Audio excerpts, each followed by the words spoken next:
Hi, and welcome to episode number 35 of the Introvert Biz Growth Podcast, the show where I talk to introverts who grow their business and make a difference.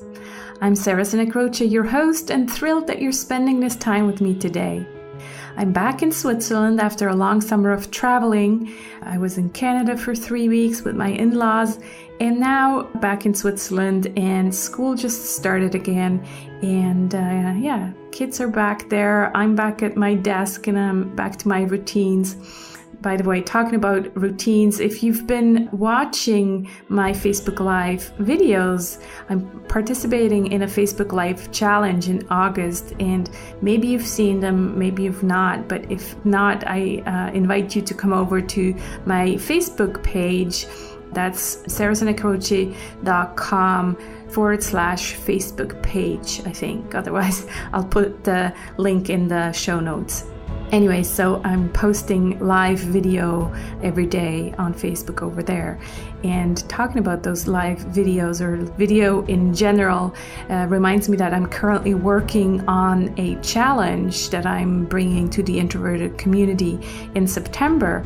I'm going to bring on Lou Bortone, who's a video marketing strategist, and he's a fellow introvert, and you might remember him as a previous guest of this podcast. So he agreed to kind of co-create a challenge for fellow introverted online entrepreneurs to teach them how to embrace video, whether it's live or not live, but kind of bring more video into their business. So that's coming up in September. I'm still working on the sign-up page and everything, so stay tuned for more info about that. But back to today's guest. So today I'm talking to Reina Pomeroy, who is the owner and founder of Reina Co, the life and biz success coaching practice for creatives who are right-brained and heart-centered. She helps clients stop spinning their wheels and take action on what's most important. She's a certified professional coactive coach with over 1,500 hours of coaching under her belt.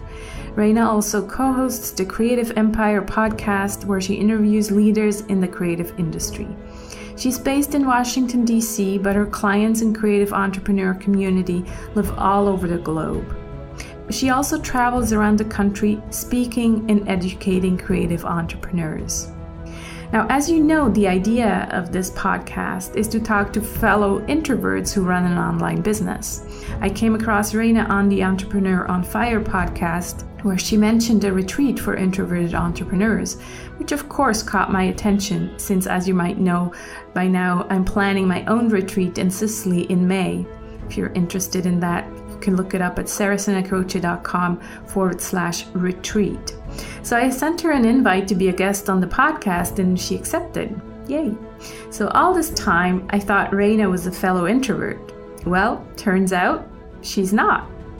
But I'm not going to give away more, just listen to our conversation. But before we get there, I have 2 more things to share with you. First of all, I created a private Facebook group for our community. So several people urged me to do this, but until now I've always shied away from it, as I was worried about the unauthenticity of engagement from other groups. I know the scheduled posts with questions that no one answers, and I didn't want to go that route. But I did like the idea of having a closed community where everybody gets a chance to get to know each other and ask questions and make connections and all of that. And because it's important for me, I decided to go ahead and create that private Facebook group. So I'll be posting live videos, monthly webinars. I already told you about this challenge with Lou Bortone, so that will be announced in that group as well. And my hope is, since it's a private community, you will really feel comfortable to ask for help there, share experiences, or just post any other interesting content that has to do obviously with introversion, entrepreneurship, and all those good topics. So I'd like to invite you to join me and fellow introverts in our private Facebook group. You can go to sarahsinacoche.com/Facebook group, and if you do, there's going to be 3 questions that I'd like you to answer, just to get some more feedback on what it is that you're actually expecting out of the group and also the podcast. and then make sure to introduce yourself after you've been accepted. One last thing, I promise. If you'd like some help with your marketing, whether it is a review of your LinkedIn profile, your website, help to create your first online group coaching program, affiliate marketing ideas, or anything else, my Power Hour is on sale until the end of August, and you can book a one-on-one coaching call with me by going to sarasanacroce.com/power-hour. sarasanacroce.com/power-hour. I look forward to working with you. Now on to my conversation with Reina, where you can find out that she's not an introvert, but she's still very close to fellow introverts. So on to our conversation.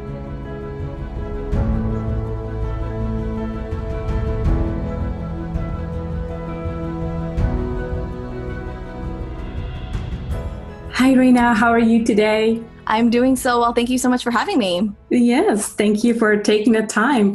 As we just discussed offline, I first came across your website because I was looking for resources for my own retreat, because I'm going to start a new adventure for myself and host a retreat here in Europe. And then I came across your introvert retreat in San Diego. So maybe that's a good place to start, actually. Why don't you tell us about that, since that just happened? Was it in May?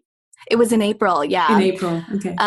It's so funny that you found me that way, because that's not necessarily one of my core offerings, but it's something that I'm super proud of and really excited about. And I think it's going to be continuing to be a frequent part of my business. But we host a retreat called Introverts Paradise, where the retreat experience is over the course of 4 days.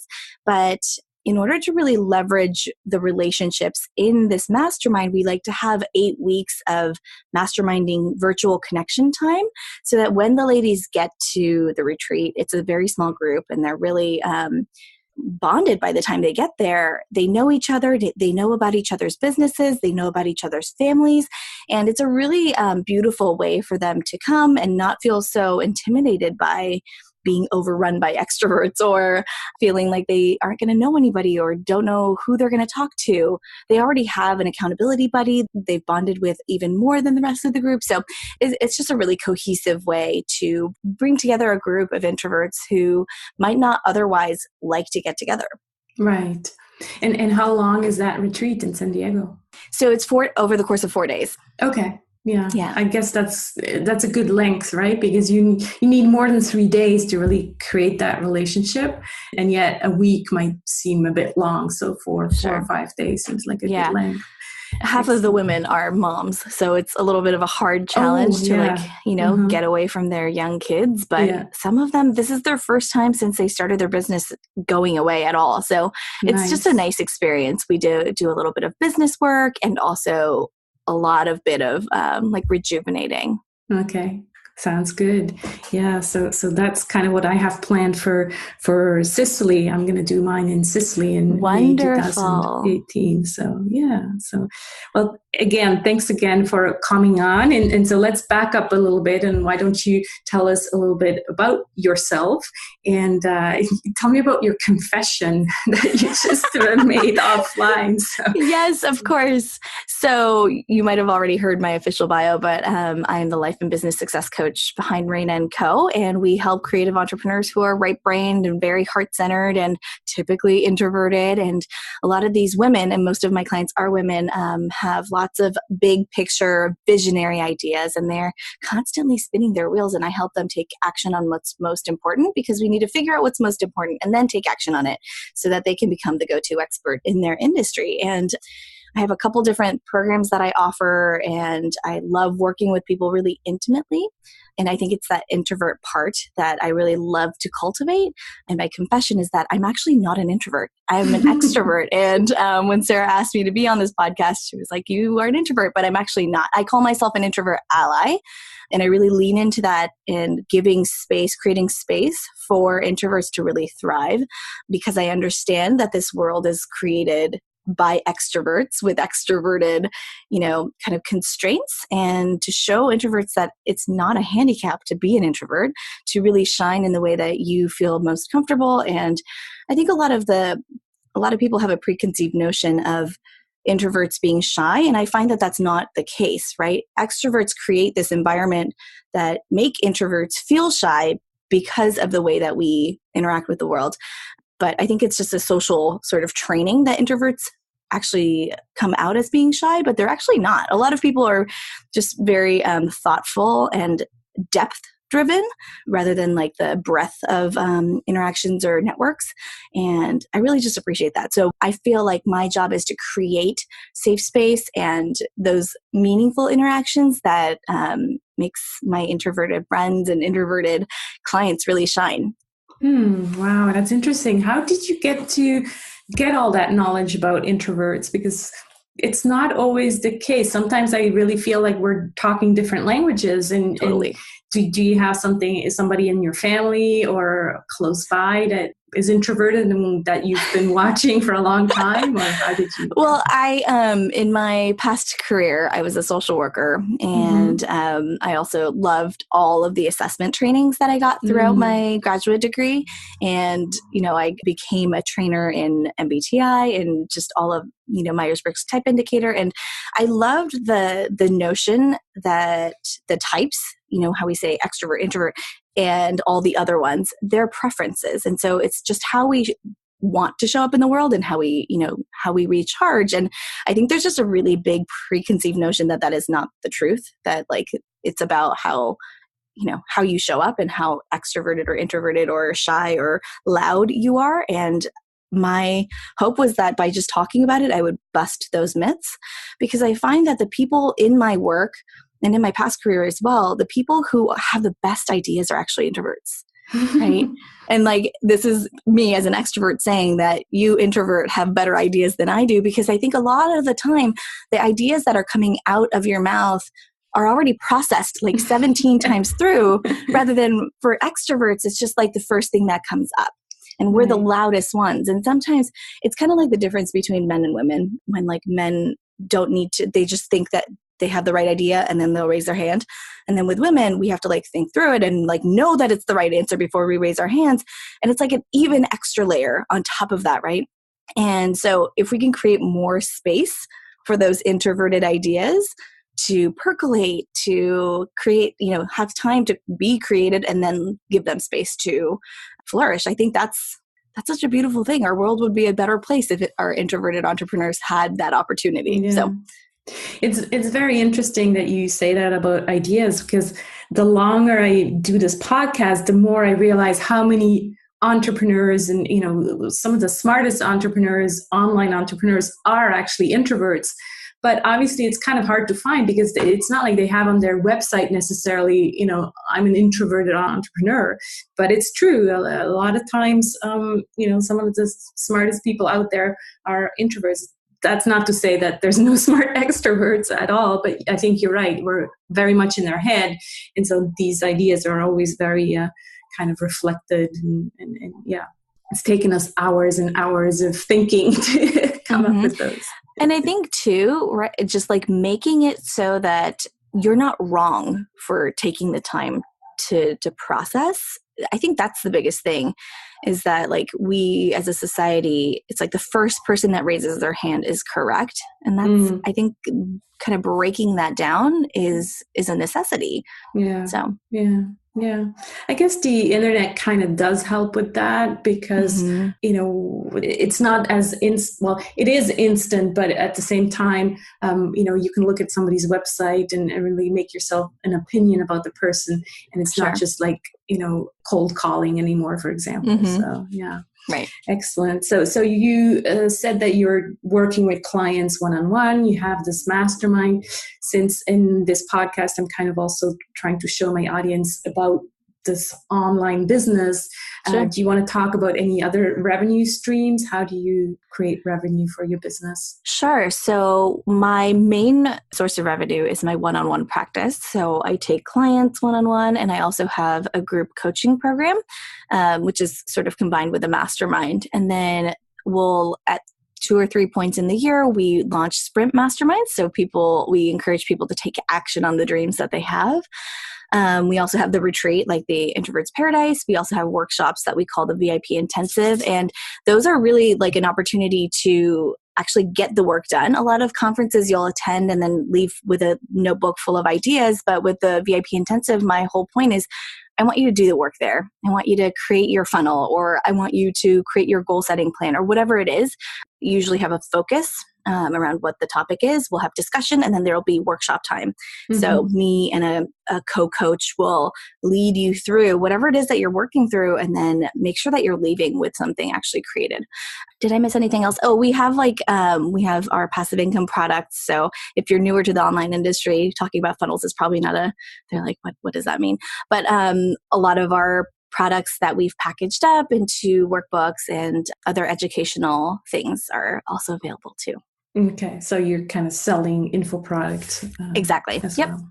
Excellent. Okay, great. Let's switch gears a little bit. And usually the question revolves about introverted superpowers. So let's talk about extroverted superpowers. What do you think is kind of your number one strength now as an extroverted entrepreneur? And how do you think it's different from an introverted entrepreneur? Yeah. So like I said, I feel like I'm very, my eyes are very open to my clients' needs. And I think my superpower is that I call myself a social glue and a human highlighter. And so my social glue part is being able to connect with people, reach out to people, and cultivate a really intimate relationship with them. And also just connecting them to other people and resources. So I'm the person that a lot of people come to when they're like, oh, I need this thing, or I want to hire somebody. Who do you recommend? And I have a pretty wide and also deep relationship with a lot of the people that I recommend. So I know who would be a good fit for them. On the other side, on the human highlighter side, it's my coach skill, really.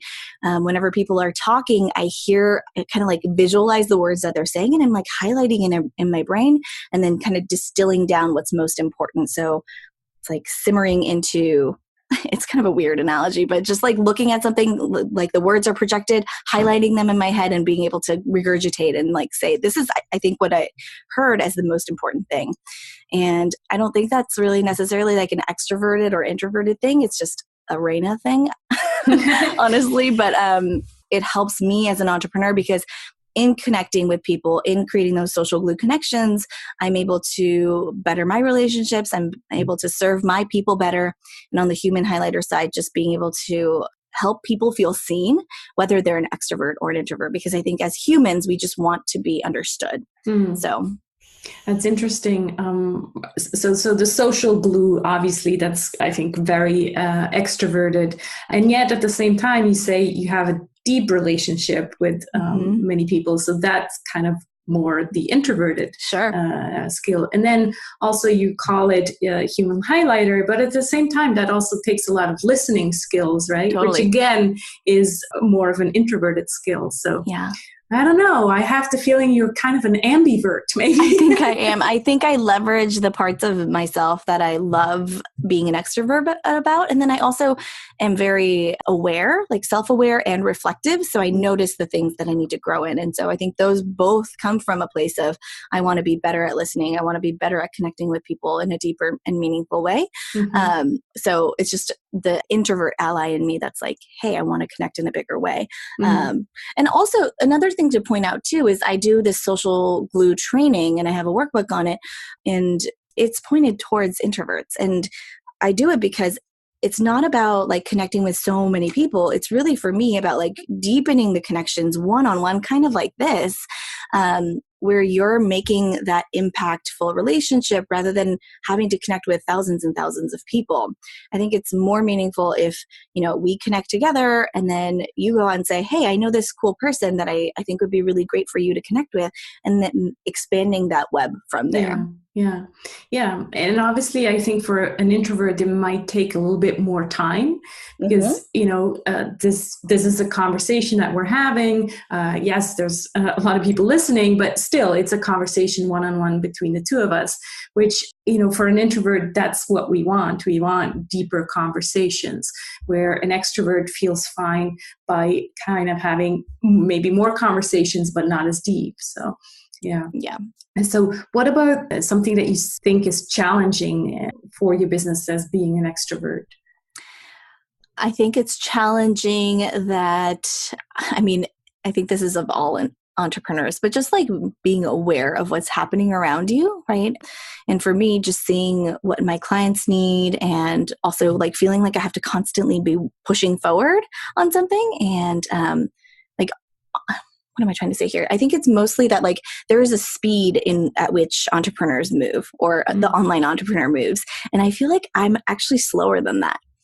Maybe it's my more introverted part or just my reflective part, but I really like to be deliberate in the things that we're doing, being thoughtful about the things that we're doing and just following the plan rather than looking around and being like, oh, somebody else is doing this cool thing. Maybe I should be doing that. Or there's a technology that's changing and maybe I should be jumping on that. I'm a little bit slower on the uptake on those things. And actually, like, even though that might be a weakness and like maybe we're missing an opportunity, I feel like I feel better equipped to move forward and make more deliberate decisions. And I'm okay with that. Yeah. But I think you're right. It's a challenge kind of for any entrepreneur now. It's like things are changing and moving so frequently that sometimes it's hard to focus on what your true mission is because you're always thinking, well, this person is doing something else. Maybe I should be doing that as well. So yeah, I think you're completely right. All right. Reina, take us to a moment in time where you had this big aha. You're like, oh, okay, I get it now. Maybe it's when you started your business or any kind of aha moment that you want to share with us. Oh man. Okay. So I think one of the biggest aha moments for me recently was when this wasn't recently, maybe like a year ago, when we were doing revamping our funnels in our business. And people kept talking about, this is how it's supposed to be. You're supposed to do X, Y, and Z, and it's going to be really complicated, and you're going to have to figure it out and test and tweak. And I just looked at them and I was like, I don't want to do it like this. I just don't want to be this complicated. I think it doesn't have to be this weird. And then I created my own system and creating it in a way that made me make connections between what they were saying and what I felt like I had to do, and created a brand new visual for myself. And I can send this to you too and to your listeners, but it's basically a grid. So if anyone is creating content, wants to promote their stuff, it doesn't have to be as complicated as funnels as people make it out to be. And it can be really super simple, visually oriented for our visual, learners, and where we can see where our holes are in the content that we're creating or the kind of thing that we're making. Like whether or not you create content is a totally separate issue here. But I think the biggest thing for me in that experience was I don't have to do it like the experts say I have to do it. And I think this kind of goes back to my last point about like what other people are doing. Obviously, there are best practices out there. There are things that we could be doing or suggested things that we should be following if you want a certain result or whatever. But also we have to trust our intuition and trust our gut and saying, okay, this is not exactly how I want to do it. How can I do this in a way that feels really good for me, feels right for me, feels right for my audience? And then backing that up with data. So trusting your intuition and backing it up with data is like the biggest aha. And it keeps coming up. When I sold Introvert's Paradise, everyone was like, oh, when are you releasing it? I ended up not releasing it at all. I invited people. I didn't even have a sales page for it. It wasn't like a flashy launch or anything like that. It was a pretty high price ticket item, and people bought it because they trusted in me and they were personally invited. So I got on the phone with a couple people, sold those, and then really just followed up by email. And like I said, you don't have to do it the way that everyone says that you have to do it. Yeah. I think that's an important reminder. It obviously comes with confidence and with experience. So if you're just starting out, that can be a real challenge because automatically you're listening to all these different people giving you advice. And so sometimes it's very difficult to say, well, okay, what do? I don't want to do it this way. But with the experience and obviously also with having made several mistakes, you learn and you start to really trust your guts and just say, I'm going to do it my way. Yeah, no, I appreciate that because I understand that I'm like far along enough that I can see those mistakes and see the transformation in myself.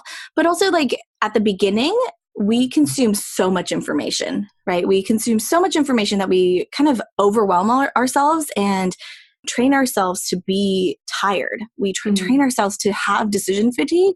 Whereas if we just trusted our gut and like listen to some of the feedback, some of the education that's out there, find the people who we intrinsically trust or like develop trust with and just sticking with those rather than listening to 150 podcasts every day. Yeah. So I think it's a little bit of, yes, I realize that I'm further along than somebody who's just starting, but at the same time, it's kind of a mix, right? Like you kind of have to find what works for you and know that you don't have to have all the training to make good decisions. And I think what I would do differently if I'd start out again is to not take so many online courses and this online training and this online thing. I would just hire a coach, and yes, it would hurt because it's much more expensive, but it goes with what you're saying is like you're sticking to somebody and that person is going to take you to the next level where you're buying all these cheap courses here and there. And, yes, some of the training is good, but in the end, you never get that one-on-one feedback and support. So yeah, it's so valuable. I mean, not because I'm a coach, but I mean, I have my own coach and it's so valuable to me to have somebody who understands my business and can give very tailored feedback and also like help me tease out what I'm feeling and how I'm like experiencing my entrepreneur life as well. There's nothing motivation around it. Totally. Well. Yeah. I mean, it is an investment, but I think it's a worthwhile investment and you see that ROI pretty quickly if you are if you find somebody really fit for your business. Yeah, so true. All right. Let's talk about some golden nuggets, like I like to call them. So the first one would be personal habits, something that you're doing on a regular basis that you think contributed to your success. I think these are a little bit strange, but one of the things is social glue. So at the very, very beginning, this was not at all like a marketing tactic or wasn't even planned out really. I was just super lonely and I wanted to connect with people. So I started doing these social glue coffee chats. And I created a template for myself of how many people I was going to reach out to each week. And in my first 8 months, I did 75 of these calls. They were like 30 to 60 minutes long, just connecting with people, not a sales call, just learning about somebody. I want to get to know you. Tell me about your business. Tell me about your family. Where do you live? All of that stuff. And it created a lot of trust in my community and it built me up as a credible person, like a human being. And one of my pieces of success was that, I live in the Facebook online world and a lot of people would tag me and say, hey, you need to hire her whenever a question came up.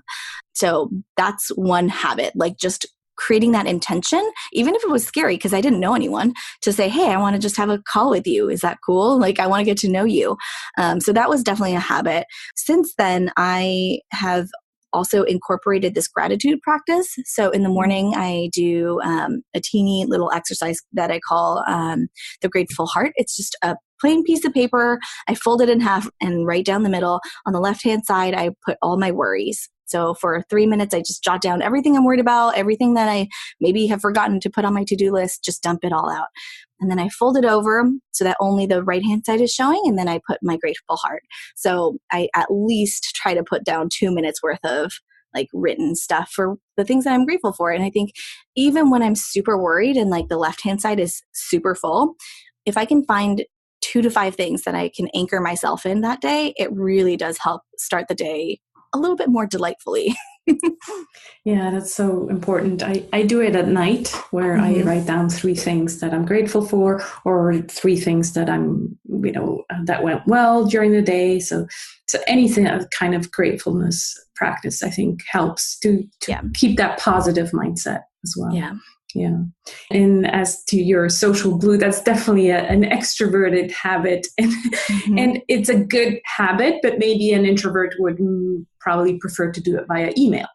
So send out the email first and then go on. Actually, I should probably explain that. So yes, we connected with people through either email or through like in-person stuff, and I would follow up by email, or just in my Facebook communities that I was part of, just say, hey, I'd love to connect with you. When can we have a coffee chat? And then do it via Facebook Messenger or just, email or something like that, and follow up that way. The first contact wasn't ever like a phone call. It wasn't like a cold call saying, hey, I want to talk to you right now. It was really just scary. That sounds terrible to me too. But I think that even as an extrovert, it's never pleasant to feel like you can get shut down, right? That's like a human thing. We don't want to get rejected. And so I think just putting yourself out there and saying, I do want to learn about you. It's less intimidating to do that kind of contact rather than saying like, I want to sell you something. Right. That just feels icky to me. Yeah. So yeah, I think that even if you're an introvert, if you have an intention to connect with people, it can be really powerful. And my introverted clients will just connect via like just maybe one of these calls a month, or like 2 of these calls a month. And I like to call these CEO dares. It's like things that scare us and push us and encourage us to do something that we might not otherwise do unless somebody was pushing us. So yeah, these CEO dares are really helpful to growing our communities. Right. Excellent. Let's talk about an internet resource. So some tool that you're using online every day or every week. Every day. So I use Kiwi for Gmail. Do you know about this? Heard of that. It's an application. So my email addresses are all through Gmail, my business one and my personal one. And so Kiwi for Gmail, I think you can have up to 7 email addresses. It's an application that lives on your desktop, and then you can turn it on and off so you can get notifications or not. And it's really cool because you can flip back and forth between all of your accounts really easily, and all of your Google apps live on the side. So if you need to go to your Google, what is it called, like Docs or whatever, it's pretty easy to navigate. So super, super simple. Sounds good. Yeah. And then the other one is Typeform. Every time I mention Typeform, people are like, oh my God, it's awesome. Yeah. If you're using, Google Forms or whatever, you need to switch to Typeform. It's beautiful. Yeah, they are beautiful. And I think I remember seeing on the Introvert retreat, I think there was a Typeform. Yes, I use it for pretty much everything. I've been using them as well, and they're just gorgeous, and you can personalize them. And there's a free account. I think there's also a paid version, but I have used the free account for over a year now, and I have plenty of friends who use like the Logic and want more like survey capacity or like uploading photos or whatever, and that's in the paid account. But Typeform, if you're listening, I love you. You're awesome. So it's been a really cool resource for me. Sounds good. Okay, we'll make sure to add those resources in the show notes. And I'm definitely going to download Kiwi. I've never heard of that. So it sounds like an interesting one. And what about a book that you recommend to your introverted clients, or that you read that you think is interesting to share? Oh my gosh. Okay. I try to think of one that maybe no one has mentioned before, because I feel like there's like, everyone's going to say Quiet by Susan Cain. It's been mentioned a few times. Right, I bet. I was like, we could go there, but not. I think a couple resources come to mind. One is Desire Map by Danielle Laporte. Love her. Has that one been mentioned yet? No, not Desire Map. Maybe Firestarters. But I don't think Desire Map has been, or I mentioned it before, but no. Sure. Yeah. I think anything that Danielle does, I think is wonderful, and it gets you back to that intuition piece, right? Like, how do I actually want to live, and how does it actually look like for me? So that, whether you're an introvert or extrovert, I think that's a really great quality to cultivate. And then my main recommendation is The Year of Yes by Shonda Rhimes. Have you read that one? That has been mentioned before. Really? Yes. Darn it. Well, I love that book, and I actually recommend it on audio rather than the actual book. So okay, great. I will make sure to mention that again. So we have Desire Map by Danielle Laporte and The Year of Yes. So great. Yeah. Well, we come to the end of this conversation, and I always, just like before we mentioned gratefulness, I always like to ask all my guests what you're grateful for today, Reina, or this week or this month. Well, I'm grateful for this interview. I think it's just an opportunity for us to connect as people, and also just to connect with your audience. I am also grateful for all of my, I've led a couple of retreats recently and just been part of a couple of retreats, and just connecting with people in real life in the business world when I usually don't get to see them in person is really nice. And so I'm really grateful for the opportunities that have come up through my social gluing that allow me to be in community with people. Yeah, it does make such a huge difference to see people in real life, which we don't often do anymore nowadays, right? So I agree. It's just nice to be able to, talk to people in real life and touch them and hug them and do things together. So yeah, there's such a depth of intimacy. It sounds weird because we're in business and intimacy is a weird word to talk about. But I think at the same time, it's really a powerful connection that introverts, extroverts, we should all lean into, and something that is worth the investment for me to go and do. Yeah. Yeah. Well, this has been a great conversation. Thank you so much for being my first extrovert on the Introvert Biz Growth podcast. I felt so badly when I read your questions. I was like, oh no, I'm supposed to be an introvert, but I am an extroverted introvert ally. Exactly. So, and I think, I really honor you for having all that knowledge about introverts. I think it's going to be very interesting for my audience to kind of get that other perspective as well. So thanks so much for coming on to the show, and let's stay in touch. Absolutely. Thank you so much for having me. Thanks. That's it for this episode on the Introvert Biz Growth podcast. You'll find this episode's show notes at sarahsanacroce.com/episode 35. If you're listening to the show on a mobile device, you can click on the description and you'll actually find all the clickable links in there. Please also check out Reina's website at reinaandco.com. So that's REINAANDCO.com, or Facebook at facebook.com/again Reina and Co. And if you don't have the nice compilation of books or book recommendations yet that my virtual assistant Mara has put together based on the answers of previous podcast guests, you can get that at sarahsanacroce.com/books. Thanks so much for listening. This is Sarah Sanacroce signing off from the Introvert Biz Growth podcast. Remember, you need to use your unique introverted superpowers in order to make a difference.